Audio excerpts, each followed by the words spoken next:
am back in town, and it's cold, it's wet, it's miserable. Got to get most of my hair chopped off, which means there's only one thing to talk about on a day this miserable: the top 10 stink piles of 2013. Cue title scene.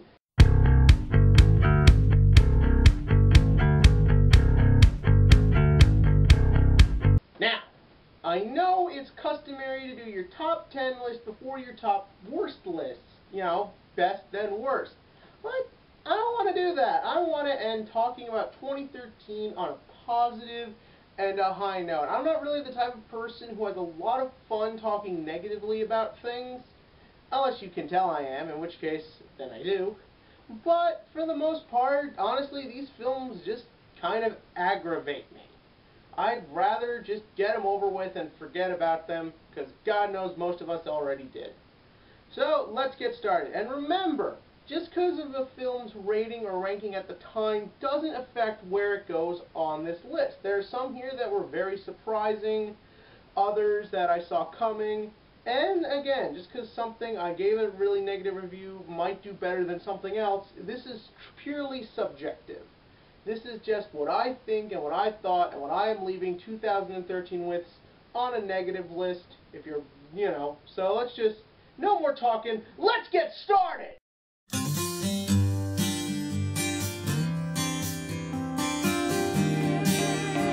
As with every year, we get a boring movie based on what is probably a boring book with boring concepts and boring ideas that has a big cast that tries to trick us into being something good. This year, it's Out of the Furnace. This film is boring, uninteresting. It is performance-driven and the acting is very good, but that doesn't save it from just being a complete waste of time and money. It's miserable, it's dreary, I don't care.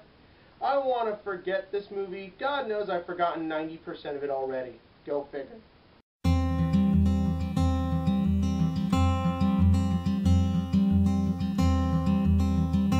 Another huge cast movie that turned out to be a huge flaming shit. That's right, it's The Counselor.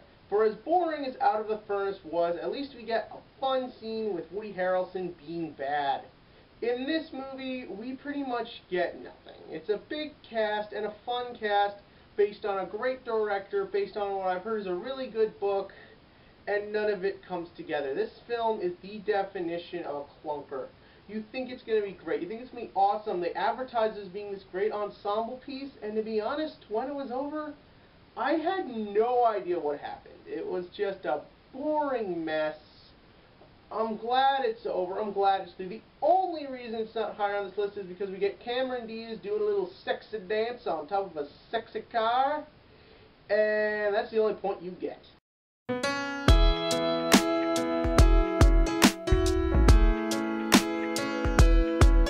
The Great American Novel, written by F. Scott Fitzgerald, who I imagine after this movie turned over in his grave, then turned back up again, only to turn over and beg to God to drop him in hell because suffering under Satan's flames would be better than this movie. That's right, this film is loud, it's distracting, it's annoying, it really doesn't have a place in today's world anymore. I just felt bored half the time because it's too bright, it's too annoying. The Jay-Z music didn't bother me, because I got what they were going with, but that's the only thing that goes anywhere in this movie. Even though, yeah, it's got some sad twists, and you can clearly tell DiCaprio's trying, Lizzie McGuire's trying, all that good stuff. This film is still bad, and it is disappointing. Counselor and Out of the Furnace, I had feelings were going to be bad. This was my first true major letdown of 2013, and I can only hope Wolf of Wall Street gets Mr. DiCaprio the Oscar nod he deserves, so he never has to do movies like The Great Gatsby again.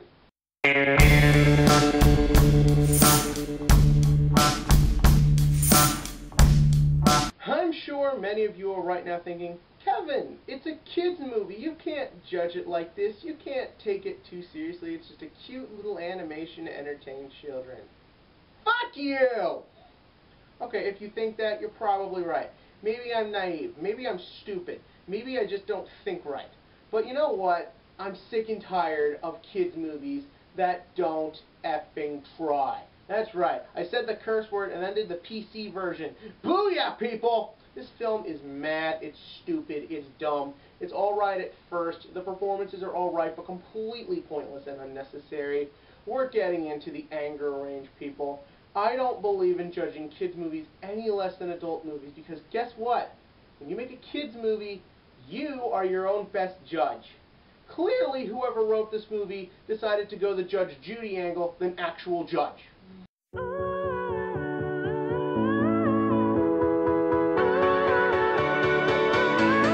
As it is on everyone's top 10 worst list, I too am including The Lone Ranger. What is there left to say about it? I have made fun of it constantly since it came out. I gave a very bad review of it. Everyone else hated it. What else is there to say? Besides, Johnny Depp is terrible. It's The Lone Ranger, one of the most legendary franchises in American history, just turned into Johnny Depp Fest. It's 2.5 hours too long. This film could have done an hour shorter, and it probably would have been a lot better because you could have cut down on white bread Tonto. That's right. One of my most beloved franchises as a kid, hearing this on old radio shows and stuff, was completely ruined and destroyed. Why is this not higher on the list? Well, the William Tell Overture saved the day. It's got a great final action scene that made me think I was in a different movie, and then when it turned back to the movie I thought I was watching, never have I fallen so far.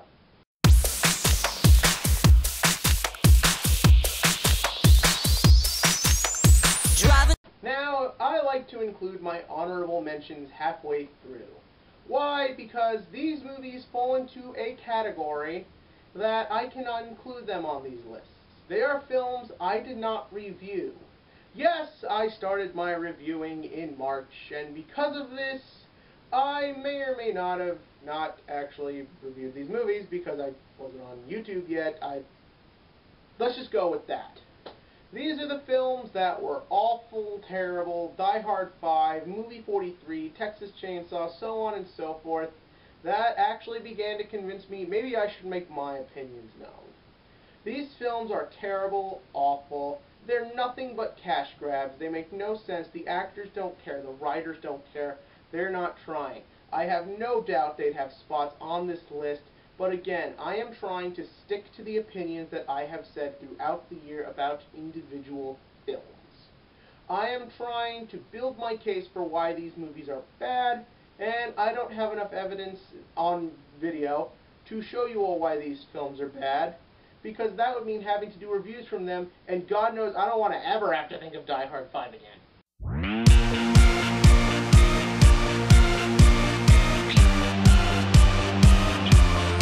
Chloe Grace Moretz, you are growing up into a beautiful woman and a fine young actress.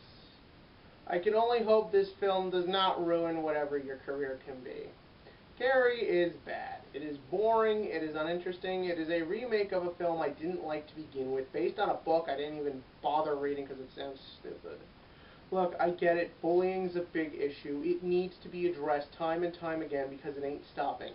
You need to show what it can lead to, you need to show what can happen. This film does a terrible job of this. There is nothing new about it, nothing we haven't seen before, nothing entertaining or good or likable. It's dumb, it's boring. I honestly think that this film just got made because the Cujo remake got put on hiatus. If you don't know what Cujo is, check it out. It's a way better Stephen King story than Carrie.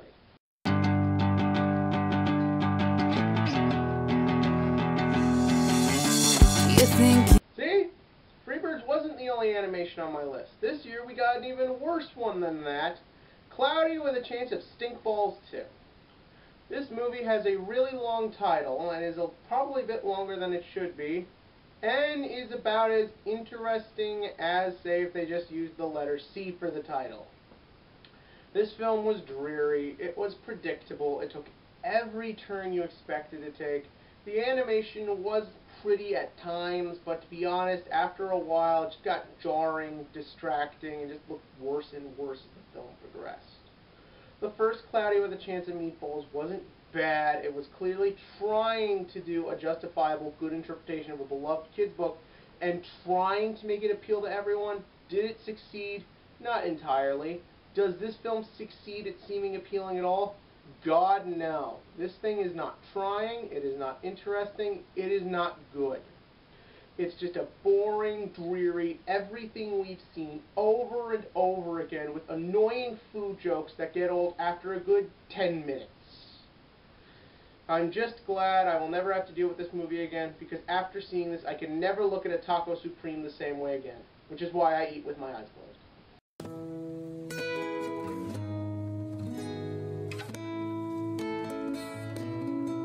It was my first negative review in my early days of this job, and it is still one of my least favorite things I've talked about. The host proves that you can drag anything out too long, no matter how gullible your audience is. This film, if I'm correct, did not make profit, barely broke even, so it's a safe bet the whole world shares my opinion on it, except for maybe like 8 or 9 dumb teenage girls. Which makes sense, seeing as this film is dumb. It is boring. Nothing happens. Clearly, it exists to just continue the trend of Stephenie Meyers and taking good genres and good ideas and putting this stupid teen romance appeal to it, and it's just not good and it's not interesting. We got some alright ones this year, like Beautiful Creatures and Warm Bodies. This thing just brought me back to all that terrible garbage. But if it's any consolation, I think this trend is ending, seeing as these films have made less and less money, till eventually they will make the sum of a McDonald's Happy Meal.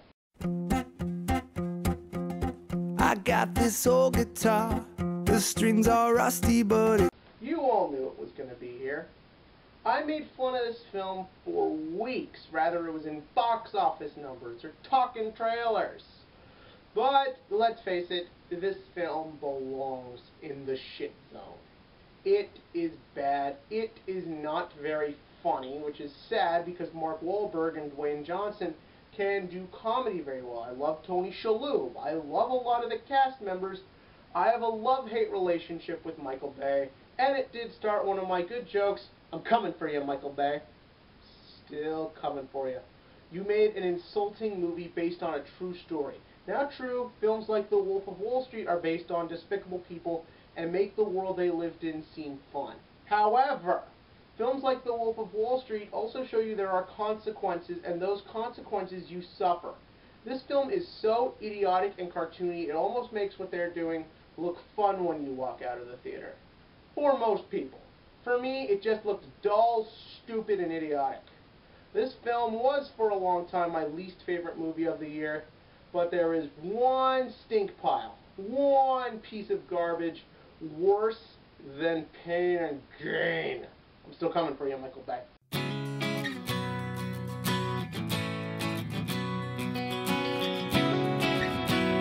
Was there any shock?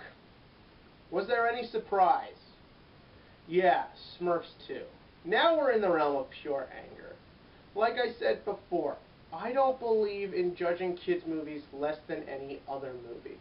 And like I said, I believe the people who make kids' movies need to be their own biggest judges. Because guess what? When a little kid goes to the movies, they don't care about story, dialogue, score, effects. Well, they kind of care about effects. They don't know it yet, but they do. Smurfs 2 has none of this. I mean, the CGI is pretty good on the Smurfs, but it just feels wasted. I am tired of this notion that you can get away with anything with kids. They're all stupid, and they just like perp derp you stick on the screen for 20 minutes in between nap time. There have been kids' movies out there that have been excellent, amazing. They have stuck with these children throughout their lives. This is what makes a good movie. It doesn't matter who it's appealing to. It doesn't matter what it wants. It's what effort it puts into it. You can have a completely bizarre, offbeat movie like Only God Forgives or Stoker, two films I didn't like but a lot of people did. At least they're trying to do something. A couple of the movies on this list, like Counselor or Out of the Furnace, I think they wanted to try hard. They put in the effort. It didn't show. I forgive them for that, but it doesn't change their movies are bad. This film clearly does not care what it wants to do. It doesn't care about being something that will stick with children for the rest of their lives. I've never seen the Smurfs cartoon. Maybe it's good. Maybe it's every bit the piece of crap this movie is. But guess what, filmmakers? If you want to truly be something good, put in some goddamn effort. You got a good cast, they're not trying. You got the Smurfs, they're ridiculous. You have the Naughties, they're stupid. This film doesn't try at all. It doesn't care, it doesn't serve a purpose. It's there to just mindlessly distract your child from the real world for a good 90 to 2 hours, I think. I don't even fucking remember at this point. It is not there to teach them anything.